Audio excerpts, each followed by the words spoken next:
The ranking member of the House Intelligence Committee, Democratic Congressman Adam Schiff of California.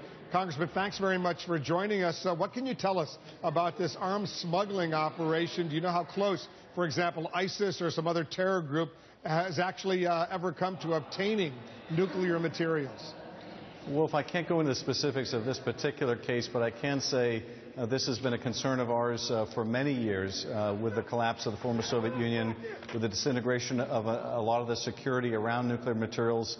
We have tried through programs like the Non-Lugar program to work with the Russians to blend down and dispose of their radioactive material.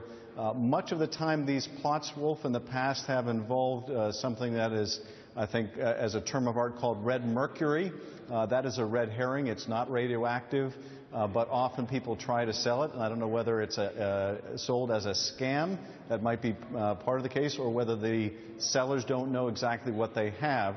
But of course, we have to be constantly on guard for those occasions when it might be the real thing. We know that these radical Islamic groups like Al-Qaeda and ISIS would love to get their hands on nuclear or radiological material that they could fashion into some kind of a weapon. Because some sort of dirty bomb, as it's called like that, some sort of radioactive or nuclear, even small dirty bomb, that could cause incredible damage in New York City or Los Angeles or any place, right? Oh, absolutely. And unfortunately, there are a lot of sources of material that could be very dangerous that way. A lot of hospitals in the United States, for example, need to use biological materials for diagnosis. It can be very valuable in terms of medical applications, but one of the things that we have tried over the last several years is to really beef up our defenses in places like hospitals so that we don't have these materials stolen.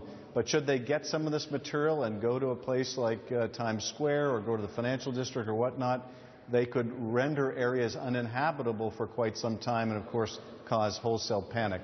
Is the U.S. doing everything it can to stop these kinds of potential terror attacks in terms of cooperating with countries like Moldova or Russia to make sure that none of that nuclear material gets into terrorist hands?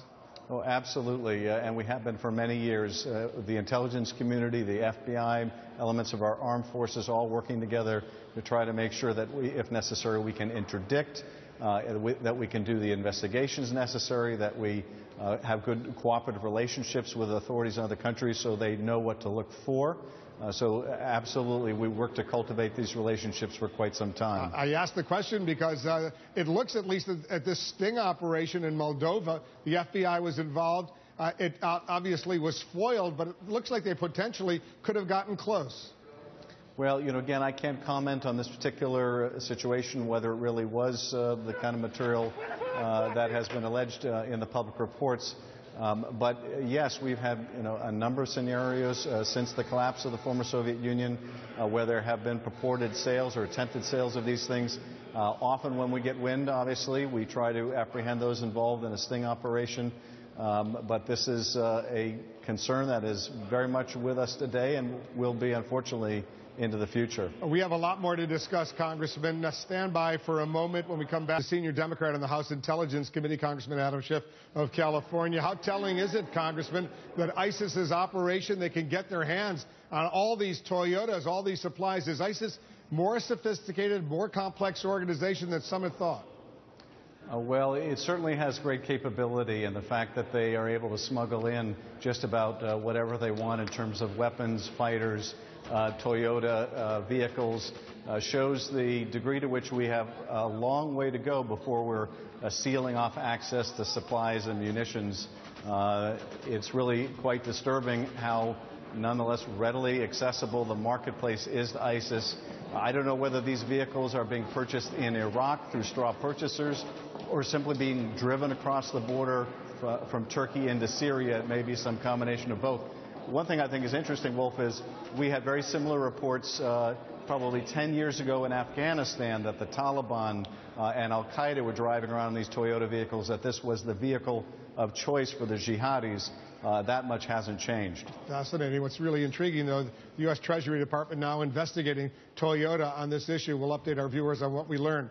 On another sensitive issue right now, Congressman, the U.S., as you know, for the first time had to divert a military aircraft flying over Syria to ensure that it would maintain a safe flying distance from a Russian fighter jet. How possible, how likely is there could be a miscalculation and resulting in a disaster? Well, it's possible, and of course this is the chief concern we have in terms of escalating a conflict between the United States and Russia. They're not deconflicting these flights with us. They're talking about it. Maybe they will at some point. And you can see why. They're going and they're bombing moderate rebels. So they don't want to have to come to U.S. planners and say, these are our flight patterns, here's where we're going to bomb, and have the U.S. point out, you're bombing the wrong people, you're going after not ISIS, but others. It would, I think, be very transparent, and indeed is very transparent what the Russians are up to. At some point they may decide deconfliction is in their interest. We hope sooner than later, because the chance for escalation and conflict here with Russian incursions into Turkish airspace, with near misses over Syria with U.S. planes, as well as the provocative actions they're doing with our NATO partners, ultimately may lead to catastrophe. What a nightmare that would be, too. The Russians, as you know, they've indicated they might be willing to cooperate with the U.S.-led coalition against ISIS. Should the U.S. start offering them specific intelligence? What do you think? Should the U.S. do that? Well, I would be very concerned about doing that because, frankly, whatever intelligence we give them about who the moderate rebels are, they may simply use to pinpoint more strikes on those very same people. There's not a lot of trust here, as you can imagine. So we need to do our best to deconflict, but it's going to be very imperfect if the Russians indeed cooperate with us at all. And we're going to have to be circumspect about how much we're willing to share with them. Is Russia conducting military ground operations in Syria right now? In other words, do they have boots on the ground?